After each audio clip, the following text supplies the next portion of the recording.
I'm working on a 2006 GMC Sierra 2500 HD LBZ Duramax.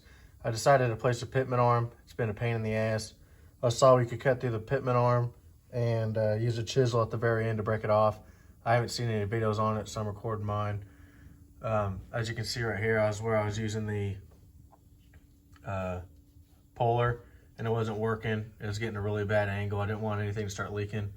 So that was yesterday. Today I started to do the cut. There's my cut right there. I just picked a random spot on there. You can see it's almost through. About to take a chisel to it. I just used a pneumatic cutoff wheel and watched it closely and make sure I wasn't getting through into the splines or anything. I did get into there a little bit, but that doesn't really matter. Next I'm going to try and use the chisel and break it off and see what happens.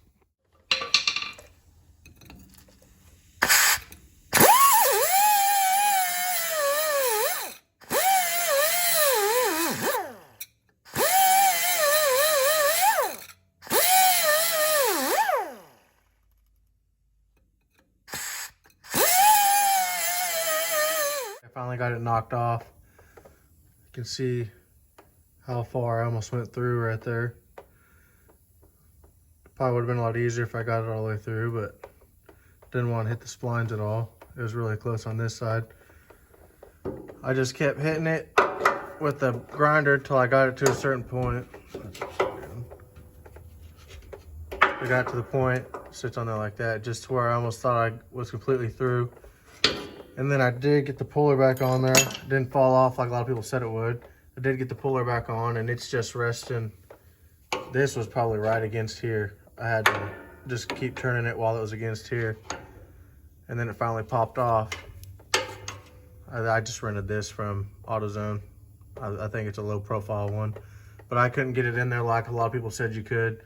I didn't want to try to do the reverse bolt or anything like that, but finally got it popped off and didn't do any damage to the splines or anything, so there you go. That was my way of doing it. I didn't see any videos of I saw a lot of people saying it, but no videos of people doing it, so there you go.